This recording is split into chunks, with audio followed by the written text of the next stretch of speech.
ಆತ್ಮೀಯ ಸಹೋದರ ಸಹೋದರಿಯರಿಗೆ ನಮ್ಮ ಕರ್ತನಾದ ಯೇಸು ಕ್ರಿಸ್ತನ ಪರಿಶುದ್ಧವಾದ ನಾಮದಲ್ಲಿ ತಮ್ಮೆಲ್ಲರಿಗೂ ವಂದನೆಗಳನ್ನು ಸಲ್ಲಿಸ್ತೇನೆ. ಈ ವಾರದ ಮಧ್ಯದ ದಿವಸದಲ್ಲಿ ಬೈಬಲ್ ಸ್ಟಡಿ ಕಾರ್ಯಕ್ರಮಕ್ಕೆ ಕೂಡಿ ಬಂದಿರುವಂತ ತಮ್ಮೆಲ್ಲರಿಗೂ ಪ್ರೀತಿಯಿಂದ ಈ ಒಂದು ಕಾರ್ಯಕ್ರಮಕ್ಕೆ ಆಹ್ವಾನಿಸ್ತಾ ಇದ್ದೇನೆ.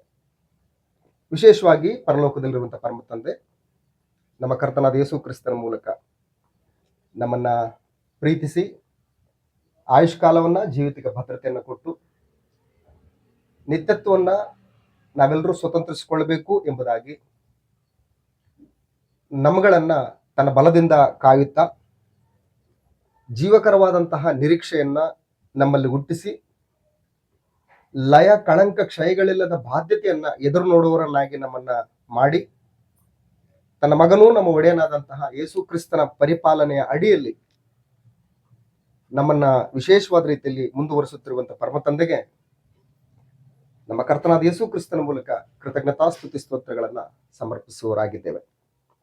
ಹಾಗೆ ನಮ್ಮ ಕರ್ತನಾದಂತಹ ಯೇಸು ಕ್ರಿಸ್ತನು ಕೂಡ ತನ್ನ ವಿಶೇಷವಾದಂತಹ ಪರಿಪಾಲನೆಯನ್ನ ನಮಗೆ ಅನುಗ್ರಹಿಸಿ ತನ್ನ ಸ್ವರಕ್ತದಿಂದ ಕೊಂಡುಕೊಳ್ಳಲ್ಪಟ್ಟಂತಹ ತನ್ನ ಸಭೆಯಾಗಿರುವಂತಹ ನಮ್ಗಳನ್ನ ತನ್ನ ಒಂದು ಪರಿಪೂರ್ಣತೆಯಲ್ಲಿ ಬೆಳೆಸುವುದಕ್ಕೋಸ್ಕರ ದೇವರು ಇಷ್ಟಪಡುವಂತಹ ರೀತಿಯಲ್ಲಿ ನಮ್ಮ ಜೀವಿತಗಳು ಇರ್ಲಿಕ್ಕಾಗುವಂತಹ ದಿಕ್ಕಿನಲ್ಲಿ ನಮ್ಮನ್ನ ನಡೆಸುತ್ತಿರುವಂತಹ ನಮ್ಮ ಕರ್ತನಾದಂತಹ ಯೇಸು ಕ್ರಿಸ್ತನಿಗಾಗಿಯೂ ಕೂಡ ನಾವು ತಂದೆಯಾದ ದೇವರಿಗೆ ಕೃತಜ್ಞತಾಸ್ತುತಿ ಸ್ತೋತ್ರಗಳನ್ನ ಸಮರ್ಪಿಸ್ತೇವೆ. ಪ್ರಿಯರೇ, ಈಗ ಈ ಒಂದು ಸಮಯದಲ್ಲಿ ಅಪೊಸ್ತಲನಾದಂತಹ ಪೇತ್ರನು ಬರೆದ ಮೊದಲನೇ ಪತ್ರಿಕೆಯನ್ನ ನಾವು ಅಧ್ಯಯನ ಮಾಡ್ತಾ ಇದ್ದೇವೆ. ಅದರಲ್ಲಿ ಕಳೆದ ಬುಧವಾರದಂದು ಪೇತ್ರನು ಬರೆದ ಮೊದಲನೇ ಪತ್ರಿಕೆ ಮೊದಲನೆಯ ಅಧ್ಯಾಯ ಮೊದಲನೇ ವಚನದಿಂದ 12ನೇ ವಚನದವರೆಗೆ ನಾವು ಅಧ್ಯಯನವನ್ನ ನಾವು ಮಾಡಿದ್ವಿ. ಆ 1ರಿಂದ 13ನೇ ವಚನದಲ್ಲಿರುವಂತಹ ವಿಶೇಷವಾದಂತಹ ಒಂದು ಅಂಶ ಏನಪ್ಪಾ ಅಂತಂದ್ರೆ ಸಾಲ್ವೇಷನ್, ರಕ್ಷಣೆ ಅಂತೇಳಿ. ಆ ಶ್ರೇಷ್ಠವಾದಂತಹ ರಕ್ಷಣೆಯನ್ನ ಕುರಿತಾಗಿ ಗ್ರಂಥಕರ್ತನು ಸವಿವರವಾಗಿ ವಿಷಯವನ್ನ ಪ್ರಸ್ತಾಪಿಸುವಂಥದ್ದನ್ನ ನಾವು ಆ ಒಂದು ವಚನ ಭಾಗಗಳಲ್ಲಿ ಗಮನಿಸ್ತೇವೆ. ಇನ್ನು ಮುಂದುವರೆದ ಭಾಗದಲ್ಲಿ 13ನೇ ವಚನದಿಂದ ಪೇತ್ರನು ಬರೆದ ಮೊದಲನೇ ಪತ್ರಿಕೆ ಮೊದಲನೇ ಅಧ್ಯಾಯ 13ನೇ ವಚನದಿಂದ 2ನೇ ಅಧ್ಯಾಯ 3ನೇ ವಚನದವರೆಗೆ ಪರಿಶುದ್ಧರಾಗಿರುವುದಕ್ಕೋಸ್ಕರವೇ ನಮ್ಮನ್ನ ದೇವರು ಕರೆದಿದ್ದಾನೆ. ಅವರ sanctification a call to holiness ಅಂತ ಹೇಳ್ತಾರೆ. ನಮ್ಮ ಪವಿತ್ರೀಕರಣ, ಪರಿಶುದ್ಧರಾಗಿರುವುದಕ್ಕೋಸ್ಕರವೇ ದೇವರು ನಮ್ಮನ್ನು ಕರೆದಿದ್ದಾನೆ. ಸೊ ಹಾಗಾಗಿ ಪರಿಶುದ್ಧರಾಗಿರ್ರಿ, ಪರಿಶುದ್ಧತೆಯನ್ನ ಕಾಪಾಡಿಕೊಳ್ಳಿ ಅನ್ನುವಂತಹ ಅಂಶವನ್ನ ಈ ವಚನ ಭಾಗಗಳಲ್ಲಿ ನಾವು ಗಮನಿಸ್ತೇವೆ. ಅಭ್ಯಾಸವನ್ನ ನಾವು ಮುಂದುವರಿಸೋಣ. 13ನೇ ವಚನದಿಂದ, ಆದುದರಿಂದ ನೀವು ಮನಸ್ಸಿನ ನಡುವನ್ನು ಕಟ್ಟಿಕೊಂಡು ಅಂತ ಹೇಳ್ತಾರೆ. ಯಾವುದರಿಂದ? ದೇವರು ಯೇಸು ಕ್ರಿಸ್ತನನ್ನ ಸತ್ತವರೊಳಗಿಂದ ಎಬ್ಬಿಸಿ ತನ್ನ ಮಹಾ ಕರುಣಾನುಸಾರವಾಗಿ ನಮ್ಮನ್ನ ತಿರುಗಿ ಜೀವಿಸುವಂತೆ ಮಾಡಿ ಲಯ ಕಳಂಕ ಕ್ಷಯಗಳಿಲ್ಲದ ಬಾಧ್ಯತೆಯನ್ನ ಎದುರು ನೋಡುವವರನ್ನಾಗಿ ಮಾಡಿ ಜೀವಕರವಾದಂತಹ ನಿರೀಕ್ಷೆಯನ್ನ ನಮ್ಮಲ್ಲಿ ಹುಟ್ಟಿಸಿ ನಮಗೋಸ್ಕರ ಅಂತ್ಯಕಾಲದಲ್ಲಿ ಪ್ರತ್ಯಕ್ಷವಾಗುವುದಕ್ಕೆ ಸಿದ್ಧವಾಗಿರುವಂತಹ ರಕ್ಷಣೆಯನ್ನ ನಂಬುವವರಾದಂತ ನಿಮಗೇ ದೊರೆಯಬೇಕೆಂಬುದಾಗಿ ದೇವರು ನಮ್ಮನ್ನ ತನ್ನ ಬಲದಿಂದ ಕಾಯ್ತಾ ಇದ್ದಾನಲ್ಲ. ಸೊ ಹಾಗಾಗಿ ಈ ಶ್ರೇಷ್ಠವಾದಂತಹ ರಕ್ಷಣೆಯಿಂದ ನೀವು ಬಿದ್ದು ಹೋಗಬಾರ್ದು. ಬಿದ್ದು ಹೋಗುವುದಕ್ಕೆ ಕಾರಣವಾಗಿರುವಂತಹ ಈ ತಾತ್ಕಾಲಿಕವಾದಂತಹ ಹಿಂಸೆಗಳಿಗೆ ನೀವು ಸೋಲಬಾರ್ದು. ಹಾಗಾಗಿ ಬಂಗಾರವು ನಾಶವಾಗುವಂತದ್ದಾಗಿದ್ದರೂ ಅದನ್ನು ಬೆಂಕಿಯಲ್ಲಿ ಪುಟ ಹಾಕಿ ಶೋಧಿಸುವುದುಂಟಷ್ಟೇ. ಬಂಗಾರಕ್ಕಿಂತ ಅಮೂಲ್ಯವಾಗಿರುವ ನಿಮ್ಮ ನಂಬಿಕೆಯು ಈ ಕಷ್ಟಗಳಿಂದ ಶೋಧಿತವಾಗಿ ಯೇಸು ಕ್ರಿಸ್ತನು ಪ್ರತ್ಯಕ್ಷನಾಗುವಾಗ ನಿಮಗೆ ಕೀರ್ತಿ ಪ್ರಭಾವ ಮಾನಗಳನ್ನುಂಟು ಮಾಡುವುದು. ಆದದರಿಂದ ನೀವು ಮನಸ್ಸಿನ ನಡುವನ್ನು ಕಟ್ಟಿಕೊಂಡು ಅಂತ ಹೇಳ್ತೇನೆ. ಸೊ ದೇರ್ ಫೋರ್, ಆದದರಿಂದ ನೀವು ಮನಸ್ಸಿನ ನಡುವನ್ನು ಕಟ್ಟಿಕೊಂಡು ಅಂತ ಹೇಳ್ತೇನೆ. ನಿಮ್ಮ ಮನಸ್ಸಿಗೆ ನಡುವು ಅನ್ನೋದಿದೆ, ಸೆಂಟರ್ ಪಾಯಿಂಟ್ ಇದೆ. ಆ ನಡುವು ಬಿದ್ದೋಗ್ಬಾರ್ದು. ಭೌತಿಕವಾದಂತಹ ಕಣ್ಣಿಗೆ ಕಾಣುವಂತಹ ಈ ಶರೀರ ದುಡಿಬೇಕು ಅಂತಂದ್ರೆ, ಕೆಲಸ ಮಾಡಬೇಕು ಅಂತಂದ್ರೆ ರುಂಡಕ್ಕೂ ಮತ್ತು ಪಾದಕ್ಕೂ ಸಪೋರ್ಟ್ ಆಗಿ ನಡು ಇದೆ, ಸೊಂಟ ಇದೆ. ಈ ಸೊಂಟ ಬಿದ್ದು ಹೋಗ್ಬಾರ್ದು ಅಂತೇಳಿ ಆ ಸೊಂಟಕ್ಕೆ ಪಟ್ಟಿಯನ್ನ ಕಟ್ಕೊಳ್ತಾರೆ. ನೀವು ನಡುವನ್ನು ಕಟ್ಟಿಕೊಳ್ಳಿ. ನಡುವನ್ನು ಕಟ್ಟಿಕೊಳ್ಳುವಂಥದ್ದು ನಾನು ಕೆಲಸದಲ್ಲಿ ಇದ್ದೀನಿ ಅನ್ನುವಂಥದ್ದನ್ನು ಸೂಚಿಸುವಂತದ್ದಾಗಿದೆ. ಹಾಗಾಗಿ ನಿಮ್ಮ ಮನಸ್ಸಿನ ನಡುವನ್ನು ಕಟ್ಟಿಕೊಂಡು ಸ್ವಸ್ಥಚಿತ್ತರಾಗಿರ್ರಿ, ಸ್ವಸ್ಥಚಿತ್ತರಾಗಿರ್ರಿ. ಅದನ್ನೇ ನಮ್ಮ ಕರ್ತನಾದಂತ ಯೇಸು ಕ್ರಿಸ್ತನು ಹೇಳ್ತಕ್ಕಂಥ ಒಂದು ವಿಶೇಷವಾದಂತ ಮಾತನ್ನ ಲೂಕನ ಬರೆಸುವಾರ್ತೆ 12ನೇ ಅಧ್ಯಾಯದಲ್ಲಿ ನಾವು ಗಮನಿಸ್ತೇವೆ. ಲೂಕನ ಬರೆಸುವಾರ್ತೆ 12ನೇ ಅಧ್ಯಾಯ, ಲೂಕನ ಬರೆಸುವಾರ್ತೆ 12ನೇ ಅಧ್ಯಾಯ 35ನೇ ವಚನದಿಂದ ನಾವು ವಿಷಯವನ್ನು ಗಮನಿಸಿದ್ರೆ, ನಿಮ್ಮ ನಡುಗಳು ಕಟ್ಟಿರಲಿ, ನಿಮ್ಮ ದೀವಿಟಿಕೆಗಳು ಉರಿಯುತ್ತಾ ಇರಲಿ. ನೀವಂತೂ ತಮ್ಮ ಯಜಮಾನನು ಬಂದು ತಟ್ಟಿದ ಕೂಡಲೇ ಕದವನ್ನು ತೆರೆಯುವುದಕ್ಕೆ ಸಿದ್ಧವಾಗಿದ್ದು, ಮದುವೆ ಊಟವನ್ನು ಯಾವಾಗ ತೀರಿಸಿಕೊಂಡು ಬರುವನೋ ಎಂದು ಅವನನ್ನು ಎದುರು ನೋಡುತ್ತಿರುವ ಮನುಷ್ಯರಂತಿರಿ ಅಂತ ಹೇಳ್ತಾರೆ. ಯಜಮಾನನು ಮದುವೆಯ ಕಾರ್ಯಕ್ರಮಕ್ಕೆ ಹೋಗಿದ್ದಾನೆ. ಮದುವೆ ಊಟವನ್ನ ಮುಗಿಸಿಕೊಂಡು ಆತನು ಬರ್ಲಿಕ್ಕಿದ್ದಾನೆ. ಸಮಯ ಯಾವುದು ಗೊತ್ತಿಲ್ಲ, ಯಾವ ಗಳಿಗೆಯಲ್ಲಿ ಬರ್ತಾನೆ ಗೊತ್ತಿಲ್ಲ. ಸೊ ಹಾಗಾಗಿ ಮನೆಯ ಯಜಮಾನನು ಬರುವವರೆಗೂ ಕೂಡ ನೀನು ಆತನಿಗೋಸ್ಕರ ಕಾದುಕೊಂಡಿರ್ಬೇಕು. ನಿಮ್ಮ ನಡುಗಳು ಕಟ್ಟಿರಲಿ, ನಿಮ್ಮ ದೀವಿಟಿಕೆಗಳು ಉರಿಯುತ್ತಾ ಇರಲಿ. ಸೊ ಹಾಗಾಗಿ ಯಜಮಾನನು ಬರುವಂತ ಸಮಯಕ್ಕೋಸ್ಕರ ನೀವು ಕಾದುಕೊಂಡಿರ್ರಿ.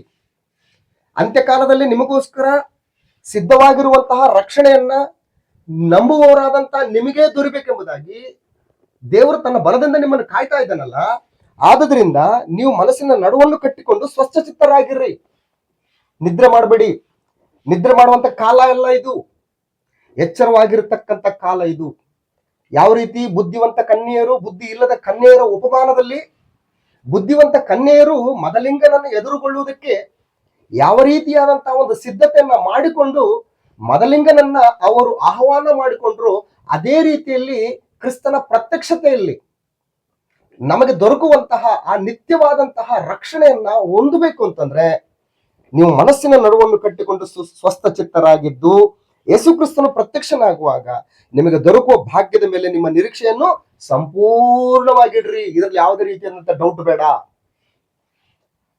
ಆ ನಿರೀಕ್ಷೆಯನ್ನು ನೀವು ಸಂಪೂರ್ಣವಾಗಿಡ್ರಿ. Guarantee, guarantee. ಇದರಲ್ಲಿ ಯಾವುದೇ ರೀತಿಯಾದಂತ ಸಂದೇಹ ಬೇಡ, ಅನುಮಾನ ಬೇಡ. ಯಾಕೆಂತಂದ್ರೆ ದೇವರು ಸತ್ತಂತ ಯೇಸು ಕ್ರಿಸ್ತನನ್ನ ಎಬ್ಬಿಸಿದ್ದಾನೆ. ಪರಲೋಕದಲ್ಲಿ ತನ್ನ ಸಿಂಹಾಸನದ ಬಳಿಯಲ್ಲಿ ಕೂಡಿಸ್ಕೊಂಡಿದ್ದಾನೆ. ಕೀರ್ತಿ, ಪ್ರಭಾವ, ಮಾನಗಳನ್ನ, ಸರ್ವ ಅಧಿಕಾರವನ್ನ ಆತನಿಗೆ ಕೊಟ್ಟು ಇದುವರೆಗೂ ತಾನು ನಡೆಸುತ್ತಿದ್ದಂತ ಪರಿಪಾಲನೆಯ ಹಗ್ಗಗಳನ್ನ ಆತನಿಗೆ ವಹಿಸಿಕೊಟ್ಟು ನೀನು ಪರಿಪಾಲನೆ ಮಾಡು ಮಗನೇ ಅಂತ ಹೇಳ್ತಾ ಇದ್ದಾನೆ. ಈಗ ಯೇಸು ಕ್ರಿಸ್ತನ ಪರಿಪಾಲನೆ ಮಾಡ್ತಾ ಇದ್ದಾನೆ. ಸೊ ಹಾಗಾಗಿ ಗ್ಯಾರಂಟಿ, ನಿಮ್ಮನ್ನು ಕೂಡ ಎಬ್ಬಿಸ್ತಾನೆ. ಹಾಗಾಗಿ ನೀವು ಮನಸ್ಸಿನ ನಡುವನ್ನು ಕಟ್ಟಿಕೊಂಡು ಸ್ವಸ್ಥಚಿತ್ತರಾಗಿದ್ದು ಯೇಸು ಕ್ರಿಸ್ತನ ಪ್ರತ್ಯಕ್ಷನಾಗುವಾಗ ನಿಮಗೆ ದೊರಕುವ ಭಾಗ್ಯದ ಮೇಲೆ ನಿಮ್ಮ ನಿರೀಕ್ಷೆಯನ್ನ ಸಂಪೂರ್ಣವಾಗಿಡ್ರಿ. ಯಾಕೆ ಸಂಪೂರ್ಣವಾಗಿಡ್ಬೇಕಂತಂದ್ರೆ 22ನೇ ವಚನದಲ್ಲಿ, ನೀವು ಸತ್ಯೋಪದೇಶಕ್ಕೆ ವಿಧೇಯರಾಗಿದ್ದು ನಿಮ್ಮ ಆತ್ಮಗಳನ್ನು ಶುದ್ಧ ಮಾಡಿಕೊಂಡಿದ್ದರಿಂದ ನೀವು ಸತ್ಯೋಪದೇಶಕ್ಕೆ ವಿಧೇಯರಾಗಿದ್ದೀರಿ. ನಿಮ್ಮ ಆತ್ಮಗಳನ್ನು ಶುದ್ಧ ಮಾಡಿಕೊಂಡಿದ್ದೀರಿ. ಸೊ ಹಾಗಾಗಿ ನೀವು ಸಂಪೂರ್ಣವಾಗಿ ನೀವು ನಿರೀಕ್ಷೆಯಲ್ಲಿ ನೀವಿರ್ರಿ. 14ನೇ ವಚನದಲ್ಲಿ, ನೀವು ಮುಂಚೆ ಅಜ್ಞಾನಿಗಳಾಗಿದ್ದಾಗ ನಿಮಗಿದ್ದ ದುರಾಶೆಗಳನ್ನು ಅನುಸರಿಸಿ ನಡೆಯುವವರಾಗಿರದೆ, ಕ್ರಿಸ್ತನಲ್ಲಿ ಬರುವುದಕ್ಕಿಂತ ಮುಂಚೆ ಶರೀರ ಭಾವಕ್ಕನುಸಾರವಾದಂತ ರೀತಿಯ ಜೀವಿತವನ್ನು ಜೀವಿಸ್ತಾ ಇದ್ರಿ. ಶರೀರಕ್ಕೂ ಮನಸ್ಸಿಗೂ ಸಂಬಂಧಪಟ್ಟಂತ ಇಚ್ಛೆಗಳನ್ನ ನೆರವೇರಿಸ್ತಾ ಇದ್ರಿ. ನಿಮಗಿರ್ತಕ್ಕಂಥ ದುರಾಶೆಗಳ ಪ್ರಕಾರ ನೀವು ನಡ್ಕೊಳ್ತಾ ಇದ್ರಿ. ಅದು ಪಾಸ್ಟ್ ಟೆನ್ಸ್. ಈಗ ಹಂಗಿರಬೇಡಿ. ನೀವು ಮುಂಚೆ ಅಜ್ಞಾನಿಗಳಾಗಿದ್ದಾಗ ನಿಮಗಿದ್ದ ದುರಾಶೆಗಳನ್ನು ಅನುಸರಿಸಿ ನಡೆಯುವವರಾಗಿರದೆ ನಿಮ್ಮನ್ನು ಕರೆದಾತನ ಪರಿಶುದ್ಧನಾಗಿರುವ ಪ್ರಕಾರವೇ ನೀವು ವಿಧೇಯರಿಗೆ ತಕ್ಕಂತೆ ನಿಮ್ಮ ಎಲ್ಲಾ ನಡವಳಿಕೆಯಲ್ಲಿ ಪರಿಶುದ್ಧರಾಗಿರ್ರಿ. ಎಲ್ಲಾ ನಡವಳಿಕೆಯಲ್ಲಿ ನೀನು ಆಡುವಂತ ಮಾತುಗಳಲ್ಲಿ ಪರಿಶುದ್ಧತೆ, ನೀನು ಮಾಡುವಂತಹ ಯೋಚನೆಗಳಲ್ಲಿ ಪರಿಶುದ್ಧತೆ, ನೀನು ನಡ್ಕೊಳ್ಳುವಂತಹ ರೀತಿಯಲ್ಲಿ ಪರಿಶುದ್ಧತೆ, ನಿನ್ನ ವ್ಯಕ್ತಿಗತವಾದಂತಹ, ಕೌಟುಂಬಿಕವಾದಂತಹ, ಸಾಮಾಜಿಕ ಜೀವಿತಗಳಲ್ಲಿ ಪರಿಶುದ್ಧತೆ ಕಂಡು ಬರಲಿ. ಯಾಕಂದ್ರೆ ನಿನ್ನನ್ನು ಕರೆದಾತನು ಪರಿಶುದ್ಧನು. ಅದಕ್ಕೆ ಯೇಸು ಕ್ರಿಸ್ತನು ಯೂನಿವರ್ಸಲ್ ಆಗಿ ಒಂದು ಚಾಲೆಂಜ್ ಆಗ್ತಾನೆ, ನನ್ನಲ್ಲಿ ಪಾಪವಿದೆ ಅಂತೇಳಿ ನಿಮ್ಮಲ್ಲಿ ಯಾರಾದ್ರೂ ತೋರಿಸ್ತೀರಾ ಅಂತೇಳಿ. ದೇವರು ಪರಿಶುದ್ಧನು, ಕರ್ತನಾದ ಯೇಸು ಕ್ರಿಸ್ತನು ಪರಿಶುದ್ಧನು, ಪವಿತ್ರಾತ್ಮನು ಕೂಡ ಪವಿತ್ರನು. ಹಾಗೆ ನಾವು ಕೂಡ ಕ್ರಿಸ್ತನನ್ನ ಧರಿಸಿಕೊಂಡಿರ್ತಕ್ಕಂತಹ ಪ್ರತಿಯೊಬ್ಬ ಕ್ರೈಸ್ತ ಸಹೋದರ ಸಹೋದರಿಯು ಕೂಡ ಏನ್ ಮಾಡ್ಬೇಕಂತಂದ್ರೆ ಪರಿಶುದ್ಧತೆಯನ್ನ ಕಾಪಾಡಿಕೊಳ್ಳಿ. Our sanctification a call to holiness. ಪರಿಶುದ್ಧರಾಗಿರುವುದಕ್ಕೋಸ್ಕರ ಪವಿತ್ರೀಕರಣವನ್ನ ಉಲ್ಲೇಖಿಸುವಂತದ್ದಿದು. ಸೊ ಹಾಗಾಗಿ ನೀವು ವಿಧೇಯರಿಗೆ ತಕ್ಕಂತೆ ನಿಮ್ಮೆಲ್ಲಾ ನಡವಳಿಕೆಯಲ್ಲಿ ಪರಿಶುದ್ಧರಾಗಿರ್ರಿ. ನಾನು ಪರಿಶುದ್ಧನಾಗಿರುವುದರಿಂದ ನೀವು ಪರಿಶುದ್ಧರಾಗಿರ್ಬೇಕೆಂದು ಬರೆದಿದೆಯಲ್ಲ. ಯಾಜಕ ಕಾಂಡ ಪುಸ್ತಕದಲ್ಲಿ ವಿಶೇಷವಾಗಿ ಈ ಪರಿಶುದ್ಧತೆಯನ್ನ ನಾವು ಗಮನಿಸ್ತೇವೆ. ದೇವರ ಪ್ರಜೆಗಳು ನಡ್ಕೊಳ್ಬೇಕಾದಂತ ರೀತಿ ಅಂತದ್ದು, ಅವರು ತಿನ್ನುವಂತ ಆಹಾರದಲ್ಲಿ ಯಾವ ರೀತಿ ಪರಿಶುದ್ಧತೆಯನ್ನು ಹೊಂದಿಕೊಂಡಿರ್ಬೇಕು, ಅವರು ಉಡುವಂತ ಬಟ್ಟೆಯಲ್ಲಿ ಯಾವ ರೀತಿಯಾದಂತ ಪರಿಶುದ್ಧತೆಯನ್ನು ಹೊಂದ್ಕೊಂಡಿರ್ಬೇಕು, ಅವರ ಕೌಟುಂಬಿಕ ಜೀವಿತದಲ್ಲಿ ಯಾವ ರೀತಿಯಾದಂತ ಪರಿಶುದ್ಧತೆಯನ್ನು ಹೊಂದ್ಕೊಂಡಿರ್ಬೇಕು, ದಾಂಪತ್ಯ ಜೀವಿತದಲ್ಲಿ ಯಾವ ರೀತಿಯಾದಂತ ಪರಿಶುದ್ಧತೆಯನ್ನು ಹೊಂದ್ಕೊಂಡಿರ್ಬೇಕು, ದೇವದರ್ಶನದ ಗುಡಾರದಲ್ಲಿ ಅವರು ಸೇವೆಯನ್ನ ಮಾಡಬೇಕಾದ್ರೆ ಯಾವ ರೀತಿ ಪರಿಶುದ್ಧತೆಯನ್ನು ಅವರು ಹೊಂದಿಕೊಂಡಿರ್ಬೇಕು. ದೇವರು ಇಂತಿಂತ ಯಜ್ಞಗಳನ್ನು ಸಮರ್ಪಿಸು ಅಂತ ಹೇಳಿದಾಗ ಆ ಸಮರ್ಪಿಸುವಂತಹ ಯಜ್ಞಗಳಲ್ಲಿ ಯಾವ ರೀತಿ ಪರಿಶುದ್ಧತೆಯನ್ನ ಕಾಪಾಡಿಕೊಳ್ಬೇಕು. ಒಬ್ಬ ಕುಷ್ಠರೋಗಿ ಸ್ವಸ್ಥತೆ ಆದ್ಮೇಲೆ ಯಾವ ರೀತಿ ತನ್ನನ್ನು ತಾನು ಪರಿಶುದ್ಧಗೊಳಿಸ್ಕೊಳ್ಬೇಕು ಅನ್ನುವಂತಹ ಪರಿಶುದ್ಧತೆಗೆ ಸಂಬಂಧಪಟ್ಟಂತ ಅಧ್ಯಾಯವನ್ನ ಇಡೀ ಯಾಜಕ ಕಾಂಡ ಪುಸ್ತಕದಲ್ಲಿ ನಾವು ಗಮನಿಸ್ತೇವೆ. ಹಾಗಾಗಿ ದೇವರು ಪರಿಶುದ್ಧನಾಗಿರೋದ್ರಿಂದ ನೀವು ಕೂಡ ಪರಿಶುದ್ಧರಾಗಿರ್ರಿ. ಯಾಕೆ ಪರಿಶುದ್ಧರಾಗಿರ್ಬೇಕಪ್ಪ ಅಂತಂದ್ರೆ ದೇವರು ಪ್ರತಿಯೊಬ್ಬನ ಕೆಲಸವನ್ನು ನೋಡಿ ಪಕ್ಷಪಾತವಿಲ್ಲದೆ ತೀರ್ಪು ಮಾಡ್ತಾನೆ. ಅದಕ್ಕೋಸ್ಕರ ನೀವು ಪರಿಶುದ್ಧರಾಗಿರ್ರಿ. ಯಾಕೆ ಪರಿಶುದ್ಧರಾಗಿರ್ಬೇಕಂತಂದ್ರೆ ಪ್ರತಿಯೊಬ್ಬನ ಕೈ ಕೆಲಸವನ್ನ ನೋಡಿ ಪಕ್ಷಪಾತವಿಲ್ಲದೆ ತೀರ್ಪು ಮಾಡ್ತಾನೆ. ಆತನು ಪಕ್ಷಪಾತವಿಲ್ಲದೆ ತೀರ್ಪು ಮಾಡ್ತಾ ಇದ್ದಾನೆ. ಹಾಗಾಗಿ ಪಕ್ಷಪಾತವಿಲ್ಲದೆ ತೀರ್ಪು ಮಾಡುವ ಆತನನ್ನ ನೀವು ತಂದೆ ಎಂಬುದಾಗಿ ನೀವು ಕರಿತಾ ಇರೋದ್ರಿಂದ ತಂದೆಗೆ ಮಕ್ಕಳು ಎಲ್ಲರೂ ಕೂಡ ಸಮಾನರೇ. ಪಕ್ಷಪಾತವಿಲ್ಲದಂತಹ ತೀರ್ಪನ್ನು ನಾವು ಎದುರುಗೊಳ್ಳಲಿಕ್ಕಿರುವುದರಿಂದ ಪರಿಶುದ್ಧತೆಯನ್ನ ಕಾಪಾಡಿಕೊಳ್ಳಿ, ಪರಿಶುದ್ಧರಾಗಿರ್ರಿ ಅಂತ ಹೇಳ್ತಾನೆ. 2ನೇ ಕೊರಿಂಥದವರಿಗೆ ಬರೆದ ಪತ್ರಿಕೆ 5ನೇ ಅಧ್ಯಾಯ 10ನೇ ವಚನದಲ್ಲಿ ನಾವು ವಿಷಯವನ್ನು ಗಮನಿಸಿದ್ರೆ, ಪ್ರತಿಯೊಬ್ಬ ಮನುಷ್ಯನು ಕೂಡ ತಾನು ದೇಹದಿಂದ ನಡೆಸಿದಂತಹ ಒಳ್ಳೆಯದಕ್ಕಾಗ್ಲಿ ಕೆಟ್ಟದ್ದಕ್ಕಾಗ್ಲಿ ಕ್ರಿಸ್ತನ ನ್ಯಾಯಾಸನದ ಮುಂದೆ ನಾವು ಯಥಾಸ್ಥಿತಿಯಲ್ಲಿ ನಾವು ಕಾಣಿಸ್ಕೊಳ್ಬೇಕು ಅಂತ ಹೇಳ್ತಾರೆ. 2 ಕೊರಿಂಥಿಯನ್ಸ್ ಚಾಪ್ಟರ್ 5 ವರ್ಸ್ 10 ನಲ್ಲಿ, ಯಾಕಂದ್ರೆ ಪ್ರತಿಯೊಬ್ಬನು ತನ್ನ ದೇಹದ ಮೂಲಕ ನಡೆಸಿದ ಒಳ್ಳೆಯದಕ್ಕಾಗಲಿ ಕೆಟ್ಟದ್ದಕ್ಕಾಗಲಿ ಸರಿಯಾಗಿ ಪ್ರತಿಫಲವನ್ನು ಹೊಂದುವುದಕ್ಕೋಸ್ಕರ ನಾವೆಲ್ಲರೂ ಕ್ರಿಸ್ತನ ನ್ಯಾಯಾಸನದ ಮುಂದೆ ಯಥಾಸ್ಥಿತಿಯಲ್ಲಿ ಕಾಣಿಸ್ಕೊಳ್ಬೇಕು. ತಂದೆಯಾದ ದೇವರು ತನ್ನ ಮಗನಾದಂತ ಯೇಸು ಕ್ರಿಸ್ತನ ಮೂಲಕ ನ್ಯಾಯ ತೀರ್ಪನ್ನು ಮಾಡುವುದಕ್ಕೆ ಒಂದು ದಿನನ್ನ ಗೊತ್ತು ಮಾಡಿದ್ದಾನೆ. ಆ ದಿನದಲ್ಲಿ ಎಲ್ಲರೂ ಕೂಡ ಕ್ರಿಸ್ತನ ನ್ಯಾಯಾಸನದ ಮುಂದೆ ಯಥಾಸ್ಥಿತಿಯಲ್ಲಿ ಕಾಣಿಸ್ಕೊಳ್ಬೇಕಾಗಿದೆ. ಯಾರ ಬಗ್ಗೆ ಆಗ್ಲಿ ರೆಕಮೆಂಡ್ ಮಾಡುವಂತ ಸ್ಥಿತಿ ಇಲ್ಲ ಅಲ್ಲಿ. ಎಲ್ಲವೂ ಕೂಡ ಬಟಾ ಬಯಲಾಗಿರ್ತಕ್ಕಂಥ ಪರಿಸ್ಥಿತಿ ಅದು. ಸೊ ಹಾಗಾಗಿ ನಾವು ಕ್ರಿಸ್ತನ ನ್ಯಾಯಾಸನದ ಮುಂದೆ ನಿಲ್ತಾ ಇದ್ದೀವಿ. ದೇವರು ನ್ಯಾಯವಾಗಿ ಪಕ್ಷಪಾತವಿಲ್ಲದೆ ತೀರ್ಪು ಮಾಡುವ ಆತನಾಗಿರುವುದರಿಂದ ಆತನ ನಾವು ತಂದೆ ಎಂದು ಕರೆಯುವುದರಿಂದ ನೀವು ಪರಿಶುದ್ಧರಾಗಿರ್ರಿ, ಪರಿಶುದ್ಧತೆಯನ್ನು ಕಾಪಾಡಿಕೊಳ್ಳಿ. ದೇಹದಿಂದ ನಡೆಸಿದ ಒಳ್ಳೆಯದಕ್ಕಾಗ್ಲಿ ಕೆಟ್ಟದಕ್ಕಾಗ್ಲಿ ಕ್ರಿಸ್ತನ ನ್ಯಾಯಾಸನದ ಮುಂದೆ ಪ್ರತಿಯೊಬ್ಬನು ಕೂಡ ಯಥಾಸ್ಥಿತಿಯಲ್ಲಿ ಕಾಣಿಸ್ಕೊಳ್ಬೇಕು. ಯಥಾಸ್ಥಿತಿಯಲ್ಲಿ ಅಂತ ಹೇಳ್ತಾರೆ. ಹಾಗಾಗಿ ಪರಿಶುದ್ಧರು ಯಾಕಿರ್ಬೇಕು? ನಾವು ಯಾಕೆ ಪರಿಶುದ್ಧತೆಯನ್ನು ಕಾಪಾಡಿಕೊಳ್ಬೇಕು ಅಂತಂದ್ರೆ, ಪ್ರತಿಯೊಬ್ಬನ ಕೆಲಸವನ್ನು ನೋಡಿ ಪಕ್ಷಪಾತವಿಲ್ಲದೆ ತೀರ್ಪು ಮಾಡುವಾತನನ್ನು ನೀವು ತಂದೆ ಎಂದು ಕರೆಯುವವರಾಗಿರಲಾಗಿ. ತಂದೆ ಎಂದು ಕರಿತಾ ಇದ್ರಿ ನೀವು. ಆ ತಂದೆ ಪಕ್ಷಪಾತವಿಲ್ಲದೆ ನಿಮಗೆ ತೀರ್ಪನ್ನ ಮಾಡ್ಲಿಕ್ಕಿದ್ದಾನೆ ತನ್ನ ಮಗನಾದಂತ ಯೇಸು ಕ್ರಿಸ್ತನ ಮೂಲಕ. ಹಾಗಾಗಿ ಪರಿಶುದ್ಧತೆಯನ್ನು ಕಾಪಾಡಿಕೊಳ್ಳಿ. ಇನ್ನೇನ್ ಮಾಡ್ಬೇಕಪ್ಪ ಅಂತಂದ್ರೆ, ಈ ಲೋಕದಲ್ಲಿ ನಿಮ್ಮ ಪ್ರವಾಸ ಕಾಲವನ್ನ ಭಯಭಕ್ತಿ ಉಳ್ಳವರಾಗಿ ಕಳೀರಿ. ಇಲ್ಲಿ ನೀನು ಪರ್ಮನೆಂಟ್ ಅಲ್ಲ, ಶಾಶ್ವತ ಅಲ್ಲ. ಕಣ್ಣಿಗೆ ಕಾಣತಕ್ಕಂಥ ಈ ದೇಹ ತಾತ್ಕಾಲಿಕ.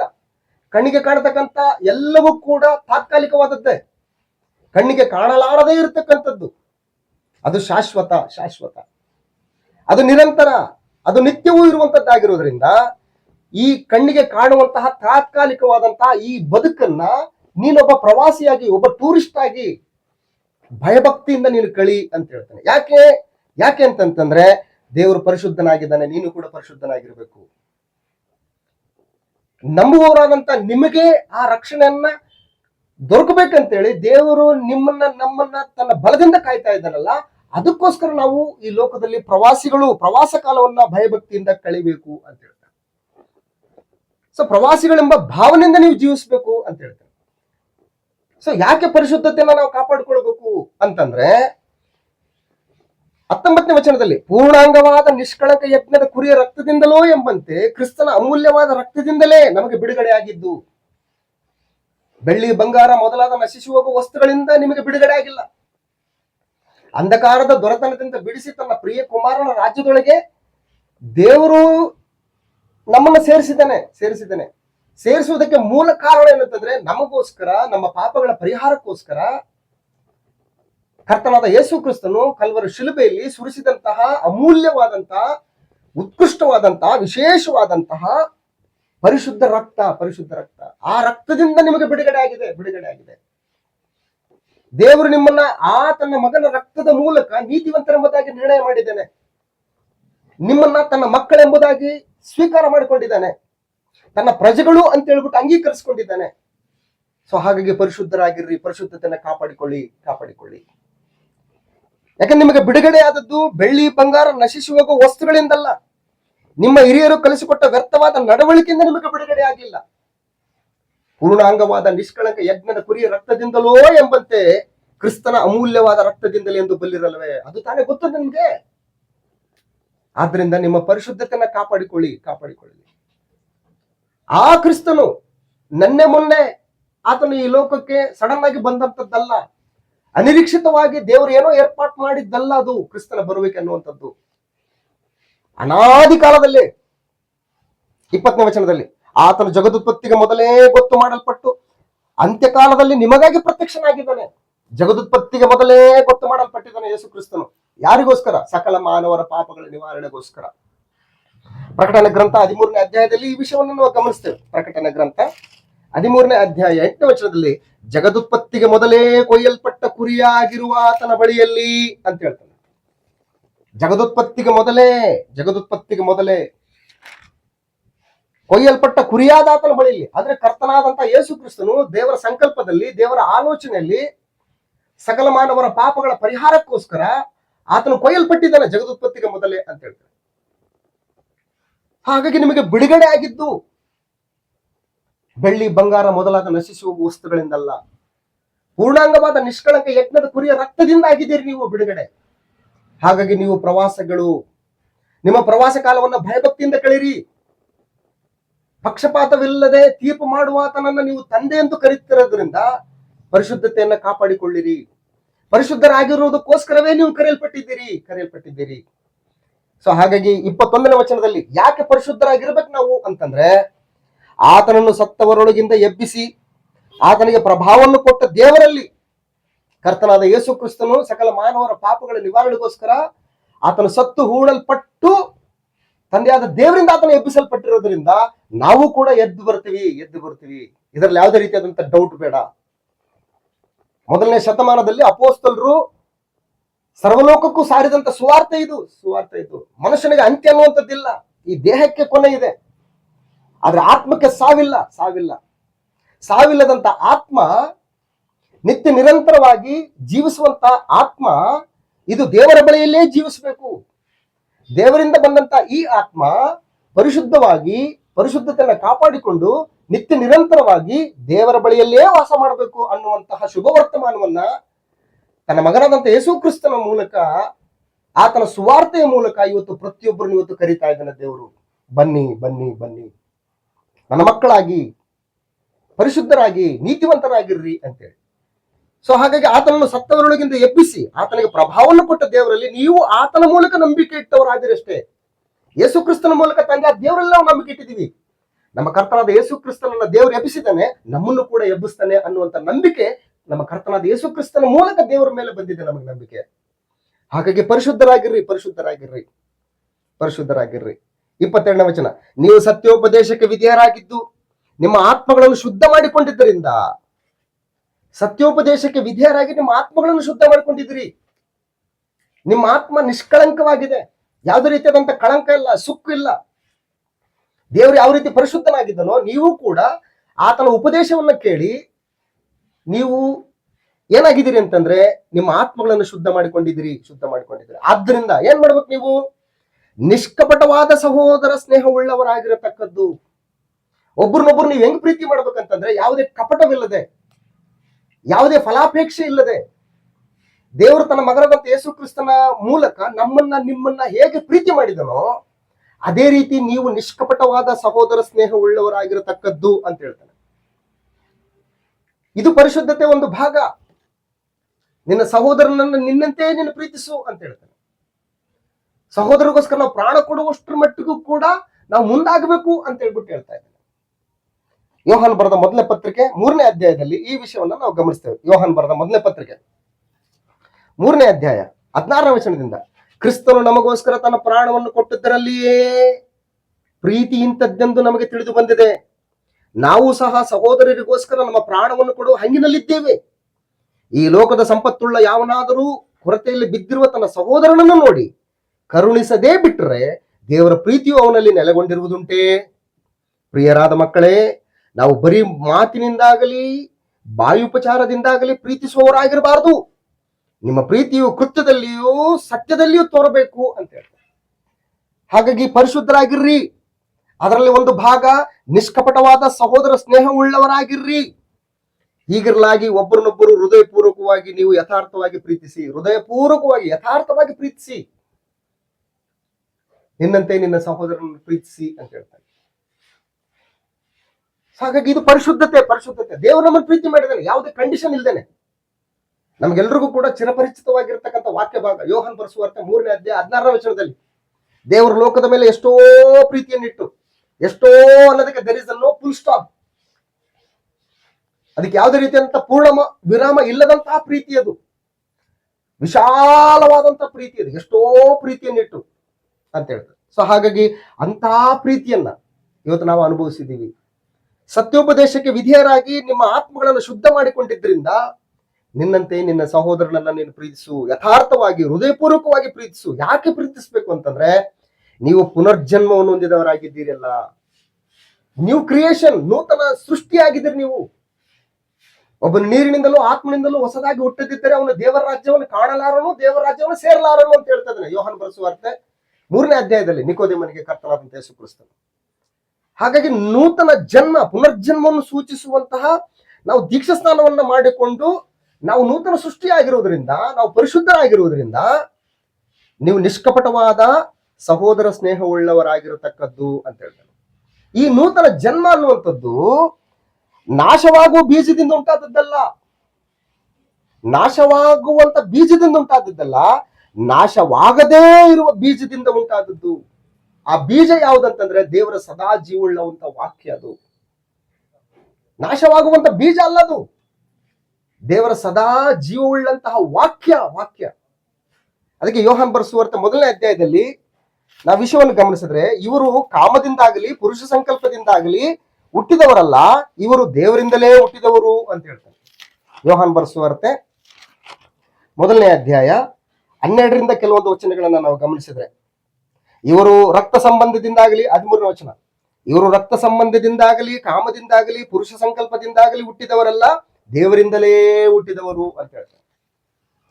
ದೇವರಿಂದಲೇ ಹುಟ್ಟಿದವರು, ದೇವರ ವಾಕ್ಯ ಎಂಬ ಬೀಜದಿಂದ ಹುಟ್ಟಿದವರು ನಾವೆಲ್ಲರೂ ಕೂಡ. ಒಬ್ಬನು ನೂತನ ಜನ್ಮವನ್ನ, ಪುನರ್ಜನ್ಮವನ್ನ ಪಡಿಬೇಕು ಅಂತಂದ್ರೆ ದೇವರ ವಾಕ್ಯ ಎಂಬ ಬೀಜ ಒಂದು ಹೃದಯದಲ್ಲಿ ಬೀಳಬೇಕು. ಬಿದ್ದಂತ ಬೀಜ ಅದು ಫಲ ಕೊಟ್ಟಾಗ ಅದು ದೇವರಿಗೆ ಮಹಿಮಕರವಾದಂತ ರೀತಿಯಲ್ಲಿ ಬದುಕೋದಕ್ಕೆ ಸಾಧ್ಯ ಆಗುತ್ತೆ. ಹಾಗಾಗಿ ಆ ಜನ್ಮವು ನಾಶವಾಗುವ ಬೀಜದಿಂದ ಉಂಟಾದದ್ದಲ್ಲ, ನಾಶವಾಗದ ಬೀಜದಿಂದಲೇ ಉಂಟಾದದ್ದು. ಅದು ದೇವರ ಸದಾಜೀವುಳ್ಳ ವಾಕ್ಯದ ಮೂಲಕವಾಗಿ ಉಂಟಾಯಿತು. ಹಾಗಾಗಿ ಓ ಮನುಷ್ಯ, ನೀನೆಷ್ಟರವನು, ನಿನ್ನ ಬದುಕೆಂತದ್ದು, ನೀನು ನಿಮಿತ್ತ ಮಾತ್ರ ಅಷ್ಟೇ. ಮನುಷ್ಯ ನಾವು ನಿಮಿತ್ತ ಮಾತ್ರ ಅಷ್ಟೇನೆ. ದೇವರು ಶಾಶ್ವತನು, ದೇವರ ಸಂಕಲ್ಪ ಶಾಶ್ವತ, ಕ್ರಿಸ್ತನ ಪ್ರೀತಿ ಶಾಶ್ವತ. ಹಾಗಾಗಿ ನರಜಾತಿ ಎಲ್ಲ ಹುಲ್ಲಿನ ಹಾಗಿದೆ, ಅದರ ಪ್ರಭಾವ ಎಲ್ಲ ಹುಲ್ಲಿನ ಹೂವಿನಂತಿದೆ. ಹುಲ್ಲು ಒಣಗಿ ಹೋಗುವುದು, ಉದುರಿ ಹೋಗ್ತದೆ. ಎಲ್ಲಕ್ಕೂ ಕೂಡ ಅಂತೆ ಇದೆ. ಕರ್ತನ ಮಾತೋ ಅಂತ ಹೇಳ್ತಾರೆ. ಕರ್ತನ ಮಾತೋ ಸದಾಕಾಲವಿರುವುದು ಎಂದು ಹೇಳಿದೆ ಅಷ್ಟೇ. ಆ ಮಾತು ಯಾವುದಂದ್ರೆ ನಿಮಗೆ ಸಾರಲ್ಪಟ್ಟಂತ ಸುವಾರ್ಥ ವಾಕ್ಯ. ಇದು ಯಾವಾಗ್ಲೂ ಇರ್ತದೆ. ಅದಕ್ಕೆ ಯೇಸು ಕ್ರಿಸ್ತನು ಕೂಡ ಹೇಳ್ತಾನೆ, ಅಂತ್ಯ ದಿನಗಳಲ್ಲಿ ನಿಮಗೆ ತೀರ್ಪು ಮಾಡುವಂತದ್ದೊಂದಿದೆ. ಅದೇನಂತಂದ್ರೆ ನಾನು ಆಡಿದಂತ ಮಾತುಗಳೇ ಅಂತ ಹೇಳ್ತೇನೆ. ಅದಕ್ಕೆ ಸುವಾರ್ತೆ ಅಂತಕ್ಕಂಥದ್ದು ಸರ್ವ ಲೋಕಕ್ಕೂ ಸಾಕ್ಷಿಗೋಸ್ಕರ ಸಾರಲ್ಪಡಬೇಕು, ಆಗ ಅಂತ್ಯ ಬರ್ತದೆ ಅಂತ ಹೇಳ್ತಾನೆ. ಹಾಗಾಗಿ ನಾವು ಹುಟ್ಟಿರುವಂತದ್ದು ಸದಾಕಾಲ ಜೀವದಿಂದಿರುವಂತಹ ದೇವರ ವಾಕ್ಯದಿಂದ, ಆತನ ಮಾತಿಂದ ನಾವು ಉಂಟಾಗಿದ್ದೀವಿಂದ ನೀವು ಎಚ್ಚರಿಕೆ ಆಗಿರ್ರಿ, ಪರಿಶುದ್ಧರಾಗಿರ್ರಿ ಅಂತ ಹೇಳ್ತೀವಿ. 2ನೇ ವಚನ, ಆದ ಕಾರಣ ಎಲ್ಲಾ ಕೆಟ್ಟತನವನ್ನು, ಎಲ್ಲಾ ವಂಚನೆಯನ್ನು, ಕಪಟವನ್ನು, ಹೊಟ್ಟೆ ಕಿಚ್ಚನ್ನು, ಎಲ್ಲಾ ತರದ ನಿಂದೆಯನ್ನು ವಿಸರ್ಜಿಸಿ ಅಂತಂದ್ರೆ ಇವು ಆಗಾಗ ಉತ್ಪತ್ತಿ ಆಗ್ತಾ ಇರ್ತವೆ ಅಂತ ಅರ್ಥ. ಇವು ಆಗಾಗ ನಿಮ್ಮಲ್ಲಿ ಉಟ್ಕೊಳ್ತಾ ಇರ್ತವೆ. ಪರಿಶುದ್ಧತೆಯನ್ನ ಕಾಪಾಡಿಕೊಳ್ಳುವುದಕ್ಕೆ ಇವು ನಿಮ್ಮಲ್ಲಿ ಆಗಾಗ ಉತ್ಪತ್ತಿ ಆಗ್ತಾ ಇರ್ತವೆ. ಅವುಗಳನ್ನ ಬೇಗ ವಿಸರ್ಜಿಸ್ಬಿಡಿ, ಹಾಗೆ ಇಟ್ಕೊಳ್ಬೇಡಿ. ಉದಾಹರಣೆಗೆ, ದೇಹದಲ್ಲಿ ನಾವು ನೀರು ಕುಡಿತಾ ಇದ್ದೀವಿ, ಊಟ ಮಾಡ್ತಾ ಇದ್ದೀವಿ. ಅದು ತನ್ನಲ್ಲಿರುವಂತಹ ಶಕ್ತಿ ಸಾಮರ್ಥ್ಯವನ್ನ ಜೀರ್ಣ ಪ್ರಕ್ರಿಯೆಗೆ ಒಳಪಡಿಸಿ ತನ್ನಲ್ಲಿರುವಂತಹ ಶಕ್ತಿ ಸಾಮರ್ಥ್ಯವನ್ನ ದೇಹಕ್ಕೆ ಕೊಟ್ಟು ಅದು ವೇಸ್ಟ್ ಆಗಿರುವಂತದ್ದು ನಾವು ವಿಸರ್ಜಿಸ್ಬೇಕು. ಇಲ್ಲ ಅಂತಂದ್ರೆ ದೇಹಕ್ಕೆ ಹಾನಿಯಾಗುವಂತ ಅವಕಾಶಗಳಿರ್ತವೆ. ಹಾಗಾಗಿ ವಿಸರ್ಜಿಸ್ತಾ ಇರಬೇಕು. ಇಟ್ಕೊಳ್ಬಾರ್ದು. ಹಾಗಾಗಿ ನೀವು ಪರಿಶುದ್ಧರಾಗಿರುವುದಕ್ಕೋಸ್ಕರ ಕರೆಯಲ್ಪಟ್ಟಿರೋದ್ರಿಂದ ಪರಿಶುದ್ಧತೆಯನ್ನು ನೀವು ಕಾಪಾಡಿಕೊಳ್ಳುವಂತದ್ರಲ್ಲಿ ನೀವೇನ್ ಮಾಡ್ಬೇಕಂತಂದ್ರೆ ಎಲ್ಲಾ ಕೆಟ್ಟತನವನ್ನು, ಎಲ್ಲಾ ವಂಚನವನ್ನು ಗಮನಿಸಿ. ಎಲ್ಲ ಅಂತ ಹೇಳ್ತಾನೆ. ಕಪಟವನ್ನು, ಹೊಟ್ಟೆ ಕಿಚ್ಚನ್ನು, ಎಲ್ಲ ತರದ ನಿಂದೆಯನ್ನು ವಿಸರ್ಜಿಸಿ. ಹೆಂಗಿರ್ಬೇಕಂದ್ರೆ ಹಸು ಮಕ್ಕಳಂತೆ ಪಾರಮಾರ್ಥಿಕವಾದ ಶುದ್ಧ ಹಾಲನ್ನು ಬಯಸಿರಿ ಅಂತ ಹೇಳ್ತಾನೆ. ಪಾರಮಾರ್ಥಿಕವಾದಂತಹ ದೈವ ಆವೇಶದಿಂದ ಉಂಟಾದಂತಹ ಮಾತು, ಪರಿಶುದ್ಧಾತ್ಮನ ಪ್ರೇರೇಪಣೆಯಿಂದ ಲಿಖಿಸಲ್ಪಟ್ಟಂತಹ ಮಾತುಗಳ ಮೂಲಕ ನೀವು ಬೆಳಿರಿ ಅಂತ ಹೇಳ್ತಾನೆ. ಆ ವಾಕ್ಯವನ್ನ ಹಾಲುಗೋಲಿಸಿದ್ದಾನೆ. ಹಾಲು ಬಹಳ ಸೆನ್ಸಿಟಿವ್. ಅದು ಹಾಲು 10 ಲೀಟರ್ 20 ಲೀಟರ್ ಹಾಲಲ್ಲಿ ಒಂದೇ ಒಂದು ತೊಟ್ಟು ಹನಿ ಉಳಿನೋ ಅಥವಾ ಬೇರಿನ್ಯಾವ ಪದಾರ್ಥನೋ ಅದಕ್ಕೆ ಬಿದ್ರೆ ಇಡೀ ಹಾಲೆಲ್ಲ ಕೆಟ್ಟೋಗ್ತದೆ. ಅಷ್ಟು ಸೆನ್ಸಿಟಿವ್ ಹಾಲು. ಹಾಗಾಗಿ ದೇವರ ವಾಕ್ಯವನ್ನ ಹಾಲುಗೋಲಿಸ್ತಾ ಇದ್ದಾನೆ. ಆ ಹಾಲು ಕಲಬೆರಿಕೆ ಇಲ್ಲದಂತ ಹಾಲಾಗಿರ್ಬೇಕು. ಆ ಹಾಲು ಪಾರಮಾರ್ಥಿಕವಾದಂತ ಶುದ್ಧ ಹಾಲಾಗಿರ್ಬೇಕು. ಅದನ್ನ ನೀವು ಸೇವಿಸ್ತಾ ನೀವು ಬೆಳಿಬೇಕು ಅಂತ ಹೇಳ್ತೇನೆ. ಹಾಗೆ ಇರಬಾರ್ದು. ಇಬ್ರಿಯ ಪತ್ರಿಕೆಯಲ್ಲಿ ನಾವು ಗಮನಿಸ್ತೀವಿ, ಕಾಲವನ್ನು ನೋಡಿದರೆ ನೀವು ಇಷ್ಟರೊಳಗಾಗಿ ಬೋಧಕರಾಗಿರಬೇಕಾಗಿದ್ದರೂ ಒಬ್ಬನು ದೈವೋಕ್ತಿಗಳ ಮೂಲ ಪಾಠಗಳನ್ನ ನಿಮಗೆ ತಿರುಗಿ ಕಲಿಸಿಕೊಡ್ಬೇಕಾಗಿದೆ. ನೀವು ಹಾಲು ಕುಡಿಯತಕ್ಕವರೇ ಹೊರತು ಗಟ್ಟಿಯಾದ ಆಹಾರ ತಿನ್ನತಕ್ಕವರಲ್ಲ ಅಂತ ಹೇಳ್ತಾನೆ. ಜೀವಿತಾಂತ್ಯದವರೆಗೂ ಬರೀ ಹಾಲು ಕುಡ್ಕೊಂಡೇ ಇರಬಾರ್ದು. ಹಾಲು ಕುಡಿಯುವಂಥದ್ದು ವಯಸ್ಸು ಹೊಂದಿರ್ತದೆ. ಆ ವಯಸ್ಸಿನವರೆಗೆ ಪಾರಮಾರ್ಥಿಕವಾದಂತ ಶುದ್ಧ ಹಾಲನ್ನ ಬಯಸ್ತಾ ಅದರಿಂದ ಬೆಳೀತಾ ಗಟ್ಟಿಯಾದ ಆಹಾರವನ್ನು ತಿಂತ ದೇವರಿಗೆ ಮಹಿಮಕರವಾದಂತ ಬದುಕನ್ನ ಬದುಕಬೇಕು. ಹಾಲು ಕುಡಿಯುವಂತ ಸ್ಥಿತಿಯಲ್ಲೇ ಇದ್ದು ಸತ್ತೋಗ್ಬಾರ್ದು. ಪ್ರಕೃತಿಯಲ್ಲಿ ನೀವು ಗಮನಿಸಿ, ಎಲ್ಲವೂ ಕೂಡ ಬೆಳೀತಾ ಇದೆ. ಗಿಡ ಬೆಳೀತಾ ಇದೆ, ಮರ ಬೆಳೀತಾ ಇದೆ, ಭೂಮಿ ನಿರಂತರವಾಗಿ ಸುತ್ತುತ್ತಾ ಇದೆ. ಎಲ್ಲವೂ ಕೂಡ ಕೆಲಸ ಮಾಡ್ತಾ ಇದ್ದಾವೆ. ಪ್ರಾಣಿ, ಪಕ್ಷಿ, ಮನುಷ್ಯ ಎಲ್ಲವೂ ಕೂಡ ಬೆಳೀತಾ ಇದೆ. ಮತ್ ನೀನು ನಾನು ಬೆಳಿಬೇಕು. ಹೆಂಗ್ ಬೆಳಿಬೇಕು? ಪಾರಮಾರ್ಥಿಕವಾದ ಶುದ್ಧ ಹಾಲನ್ನು ಬಯಸಿರಿ, ಅದರಿಂದ ಬೆಳೆಯುತ್ತಾ ರಕ್ಷಣೆಯನ್ನು ಹೊಂದುವಿರಿ. ಕರ್ತನು ದಯಾಳುವೆಂದು ನೀವು ಅನುಭವದಿಂದ ತಿಳಿದುಕೊಂಡಿದ್ದೀರಲ್ಲವೋ, ನೀವು ಜೀವವುಳ್ಳ ಕಲ್ಲಾಗಿರುವ ಆತನನ್ನು ಸೇರಿಕೊಂಡಿದ್ದೀರಿ. ಯಾರನ್ನು ಸೇರ್ಕೊಂಡಿದ್ದೀರಿ? ನಿರ್ಜೀವವುಳ್ಳ ಕಲ್ಲಲ್ಲ. ಯೇಸು ಕ್ರಿಸ್ತನು ಸಜೀವವಾದಂತ ಕಲ್ಲು. ಆ ಕಲ್ಲನ್ನು ನೀವು ಸೇರ್ಕೊಂಡಿದ್ದೀರಿ. ಆ ಕಲ್ಲು ಜೀವಂತವಾಗಿರುವುದರಿಂದ ಆತನೊಟ್ಟಿಗೆ ಸೇರಿಕೊಂಡಿರ್ತಕ್ಕಂಥ ನೀನು ಕೂಡ ಜೀವಂತವಾಗಿರ್ಬೇಕು. ಆತನು ಜೀವಂತನಾಗಿರೋದ್ರಿಂದ ನೀನು ಕೂಡ ಜೀವಂತನಾಗಿರ್ಬೇಕು. ಆತನು ಜೀವಂತನಾಗಿ ದೇವರಿಗೆ ಇಷ್ಟಪಟ್ಟಂತಹ, ದೇವರು ಸಂತೋಷ ಪಡುವಂತ ಕಾರ್ಯಗಳನ್ನ ನಡೆಸ್ತಾ ಇರೋದ್ರಿಂದ ನೀನು ಕೂಡ ಆ ಕಾರ್ಯಗಳನ್ನ ನಡೆಸಬೇಕು. ನೀವು ಜೀವವುಳ್ಳ ಕಲ್ಲಾಗಿರುವ ಆತನನ್ನು ಸೇರಿಕೊಂಡಿದ್ದೀರಿ. ಆ ಕಲ್ಲು ಮನುಷ್ಯರು ನಿರಾಕರಿಸಿದ್ರು ದೇವರದನ್ನ ಆಯಲ್ಪಟ್ಟದ್ದು ಮಾನ್ಯವಾದದ್ದೆಂದು ಎಣಿಸಿದ್ದಾನೆ. ಮನುಷ್ಯರು ನಿರಾಕರಿಸಿದ್ರೆ ಆ ಕಲ್ಲನ್ನ. ಸೊ ಇವತ್ತು ನಿಮ್ಮನ್ನು ಕೂಡ ನಿರಾಕರಿಸ್ತಾ ಇದ್ದಾರೆ. ನಿಮ್ಮ ವಿಶ್ವಾಸ ಜೀವಿತವನ್ನ ನಿರಾಕರಿಸ್ತಾ ಇದ್ದಾರೆ. ನಿಮ್ಮ ಪರಿಶುದ್ಧ ಜೀವಿತವನ್ನ ಮನುಷ್ಯರು ನಿರಾಕರಿಸ್ತಾರೆ. ಇದೇನು ಹೊಸ್ತಲ್ಲ. ನೀವು ಜೀವುಳ್ಳ ಕಲ್ಲಾಗಿರುವಂತ ತನ್ನ ಸೇರಿಕೊಂಡಿದ್ರಿಂದ ಆ ಕಲ್ಲನ್ನು ಮನುಷ್ಯರು ನಿರಾಕರಿಸಿದ್ರು, ದೇವರು ಅದನ್ನು ಆಯಲ್ಪಟ್ಟದ್ದು ಮಾನ್ಯವಾದದ್ದು ಎಂದು ಎಣಿಸಿದ್ದಾನೆ. ಅದು ಆಯಲ್ಪಟ್ಟದ್ದು, ಅದು ಮಾನ್ಯವಾದದ್ದು, ಅದು ಪರೀಕ್ಷಿತವಾಗಿರ್ತಕ್ಕಂಥದ್ದು, ಮುಖ್ಯವಾದ ಮೂಲೆಗಲ್ಲದು.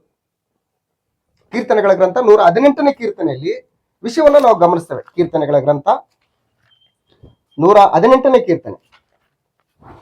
ಕೀರ್ತನೆಗಳ ಗ್ರಂಥ 118ನೇ ಕೀರ್ತನೆಯಲ್ಲಿ 22ನೇ ವಚನ, ಮನೆ ಕಟ್ಟುವವರು ಬೇಡವೆಂದು ಬಿಟ್ಟ ಕಲ್ಲೇ ಮುಖ್ಯವಾದ ಮೂಲೆಗಲ್ಲಾಯಿತು, ಇದು ಯೆಹೋವನಿಂದಲೇ ಆಯಿತು ಅಂತ ಹೇಳ್ತಾರೆ. ಮನೆ ಕಟ್ಟುವವರು ಬಿಟ್ಟ ಕಲ್ಲೇ ಮುಖ್ಯವಾದ ಮೂಲೆಗಲ್ಲು. ಪೇತ್ರನು ಇದೇ ಮಾತನ್ನ ಅಪೊಸ್ತಲರ ಕೃತ್ಯಗಳ ಪುಸ್ತಕದಲ್ಲಿ ಹೇಳ್ತಾ ಇದ್ದಾನೆ. ಮನುಷ್ಯರು ನಿರಾಕರಿಸಿದಂತ ಕಲ್ಲು. ಇಸ್ರಾಯೇಲ್ ಪ್ರಜೆಗಳೆಲ್ಲರೂ ಕೂಡ ಯೇಸುವನ್ನು ಕೊಲ್ರಿ, ಯೇಸುವನ್ನು ಕೊಂದುಬಿಡಿ ಅನ್ನುವಂತ ಒಂದು ಸ್ಥಿತಿಯಲ್ಲಿ ಅವರು ಮುಂದಾಗಿದ್ದಾರೆ. ಅಯ್ಯೋ, ಈತನಲ್ಲಿ ನಾವೇನು ಪಾಪ ಕಾಣಲಿಲ್ಲ ಅಂತ ಹೇಳ್ಬಿಟ್ಟು ಹೇಳ್ತಾ ಇದ್ದಾನೆ ದೇಶಾಧಿಪತಿ ಪಿಲಾತ.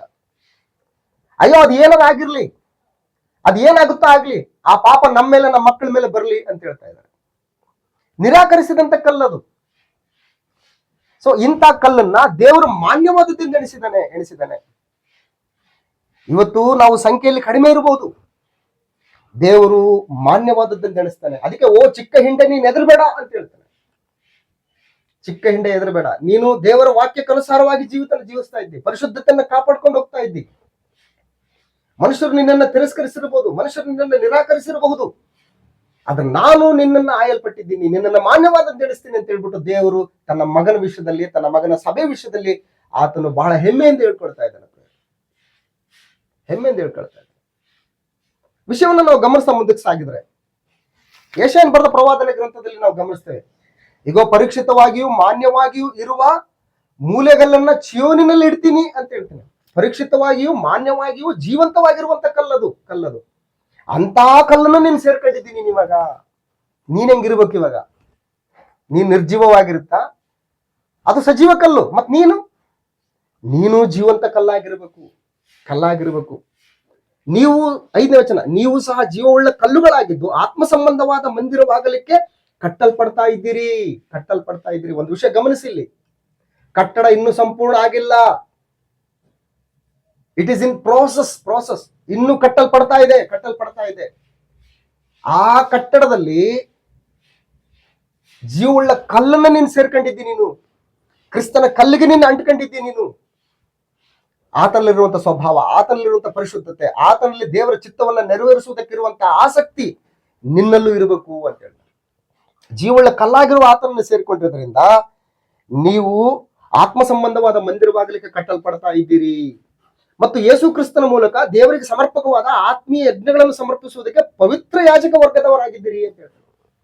ಯಜ್ಞಗಳನ್ನ ಸಮರ್ಪಿಸುವಂತಹ ಯಾಜಕರ ಕೆಲಸ ಏನಂತಂದ್ರೆ ಯಜ್ಞಗಳನ್ನ ಸಮರ್ಪಿಸ್ಬೇಕು. ಅವರು ದೇವರು ಕೋರಿಕೊಂಡಂತ ಯಜ್ಞಗಳನ್ನ ಸಮರ್ಪಿಸಬೇಕು.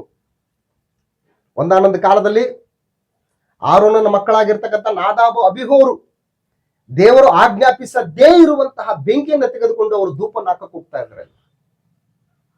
ದೇವರು ತತ್ಕ್ಷಣವೇ ಅವರನ್ನ ಅಲ್ಲೇ ಸಾಯಿಸ್ಬಿಡ್ತಾರೆ. ನಾನು ಯಾವ ರೀತಿ ಯಜ್ಞಗಳನ್ನು ಸಮರ್ಪಿಸ್ತಾ ಇದ್ದೀನಿ? ಕಾಯಿನಂತೆ ಏನೋ ಸಮರ್ಪಿಸ್ಬೇಕಲ್ಲ ಅನ್ನತೇಳಿ ಸಮರ್ಪಿಸ್ತೀವ, ಅಥವಾ ಹೇಬೇಲನ ಹಾಗೆ ನಮ್ಮನ್ನು ನಾವು ಸಂಪೂರ್ಣವಾಗಿ ಸಜೀವ ಯಜ್ಞವನ್ನಾಗಿ ಸಮರ್ಪಿಸ್ಕೊಳ್ತಾ ಇದ್ದೀವ? ಒಟ್ಟಿನಲ್ಲಿ ಸಮರ್ಪಿಸ್ಬೇಕು. ಯಜ್ಞಗಳನ್ನು ಸಮರ್ಪಿಸಲೇಬೇಕು. ಪವಿತ್ರ ಯಾಜಕ ವರ್ಗದವರಾಗಿದ್ದೀರಿ ಅಂತ ಹೇಳಿ. ಯಾವಾಗ ಯಾಜಕ ವರ್ಗದವರು? ನೀವು ಬೆಳಿಬೇಕು ಫಸ್ಟ್ ಅಂತ ಹೇಳ್ತಾನೆ. ಪೂರ್ವಕಾಲ ವೃತ್ತಾಂತದಲ್ಲಿ ನಾವು ಗಮನಿಸ್ತೀವಿ. ನಾವು 1ನೇ ಪೂರ್ವಕಾಲ ವೃತ್ತಾಂತ 23ನೇ ಅಧ್ಯಾಯದಲ್ಲಿ ಅಲ್ಲಿ ದಾವೀದನು ಯೆಹೋವನ ಆಲಯದಲ್ಲಿ ಸೇವೆ ಮಾಡೋದಕ್ಕೋಸ್ಕರ ಅಲ್ಲಿ ಗೆರ್ಷೋನು, ಮೆರಾರಿ, ಕೆಹಾತ್ ಎಂಬುವರ ಒಂದು ವಂಶದಲ್ಲಿ ಇರ್ತಕ್ಕಂಥವರನ್ನ ಗುರುತಿಸಿ 20 ವರ್ಷ ಮೇಲ್ಪಟ್ಟವರನ್ನ ಯೆಹೋವನ ಆಲಯದಲ್ಲಿ ಸೇವೆ ಮಾಡೋದಕ್ಕೋಸ್ಕರ, ಯಾಜಕ ಸೇವೆ ಮಾಡೋದಕ್ಕೋಸ್ಕರ ಅವ್ರನ್ನ ನೇಮಕ ಮಾಡ್ತಾನೆ. ಯಾಜಕ ಸೇವೆ ಮಾಡೋದಕ್ಕೂ ಕೂಡ ತಕ್ಕದಾದಂತ ವಯಸ್ಸು ಬರಬೇಕು. ಹಾಲು ಕುಡಿಯೋರಿಗೆ ಇದು ತಕ್ಕದ್ದಲ್ಲ. ಇದು ಬೆಳೀತಾ ಇರಬೇಕು. ಬೆಳೆದಂತವರಿಗೆ ಯಾಜಕ ಸೇವೆ ಅಂತ ಹೇಳ್ತಾರೆ. ಸೊ ಹಾಗಾಗಿ ನೀವು ಆತ್ಮೀಯ ಯಜ್ಞಗಳನ್ನು ಸಮರ್ಪಿಸುವುದಕ್ಕೆ ಪವಿತ್ರ ಯಾಜಕ ವರ್ಗದವರಾಗಿದ್ದೀರಿ ಗಮನಿಸಿ ಅಂತ ಹೇಳ್ತಾರೆ. ಸೊ ಹಾಗಾಗಿ ಪ್ರಿಯರೇ, ಪೇತ್ರನು ಬರೆದ ಮೊದಲನೇ ಪತ್ರಿಕೆ 1ನೇ ಅಧ್ಯಾಯ 13ನೇ ವಚನದಿಂದ 2ನೇ ಅಧ್ಯಾಯ 4ನೇ ವಚನದವರೆಗೆ ಇದು ಸಾಂಕ್ಟಿಫಿಕೇಶನ್, ಎ ಕಾಲ್ ಟು ಹೋಲಿನೆಸ್ ಅಂತ ಹೇಳ್ತಾರೆ. ಪರಿಶುದ್ಧರಾಗಿರುವುದಕ್ಕೋಸ್ಕರವೇ ನಾವು ಕರೆಯಲ್ಪಟ್ಟಿದ್ದೀವಿ ಅಂತ ಹೇಳಿ, ಪರಿಶುದ್ಧತೆಯನ್ನ ಕಾಪಾಡಿಕೊಳ್ಳಿ. ಇದು ವಾಕ್ಯದ ಬೋಧನೆ, ಈ ವಚನಗಳಲ್ಲಿರ್ತಕ್ಕಂಥದ್ದು. ಸೊ ದೇವ್ರ ಚಿತ್ತ ಆದ್ರೆ ಮುಂದಿನ ಬೈಬಲ್ ಸ್ಟಡಿಯಲ್ಲಿ ವಚನ 5ರಿಂದ 2ನೇ ಅಧ್ಯಾಯ 5ನೇ ವಚನದಿಂದ 10ನೇ ವಚನದವರೆಗೆ ದೇವರ ಪ್ರಜೆಗಳು ಎಂಬ ಗುರುತನ್ನ ಇಲ್ಲಿ ನಮಗೆ ಕೊಡ್ತಾ ಇದ್ದಾನೆ. 2ನೇ ಅಧ್ಯಾಯ 4ನೇ ವಚನದಿಂದ 10ನೇ ವಚನದವರೆಗೆ ದೇವರ ಪ್ರಜೆಗಳು ಎಂಬ ಗುರುತನ್ನ ನಮಗಿಲ್ಲಿ ಕೊಡ್ತಾ ಇದ್ದಾನೆ. ಸೊ ಹಾಗಾಗಿ ದೇವರ ಪ್ರಜೆಗಳು ಅನ್ನುವಂಥದಕ್ಕೆ ಗುರುತೇನು ಅನ್ನುವಂಥ ವಿಷಯವನ್ನ ದೇವರ ಚಿತ್ತ ಆದ್ರೆ ನಾವು ಮುಂದಿನ ಬೈಬಲ್ ಸ್ಟಡಿಯಲ್ಲಿ ಇದನ್ನ ನಾವು ಮುಂದುವರಿಸೋಣ. ತಾಳ್ಮೆಯಿಂದ ಕೇಳಿದ ತಮ್ಮೆಲ್ಲರಿಗೂ ಮತ್ತೊಂದು ಸಾರಿ ನಮ್ಮ ಕರ್ತನಾದ ಯೇಸು ಕ್ರಿಸ್ತನ ಹೆಸರಿನಲ್ಲಿ ವಂದಿಸಿ ಈ ವಾಕ್ಯ ಭಾಗವನ್ನ ಇಲ್ಲಿಗೆ ಮುಕ್ತಾಯ ಮಾಡೋಣ. ಎಲ್ರಿಗೂ ವಂದನೆಗಳು.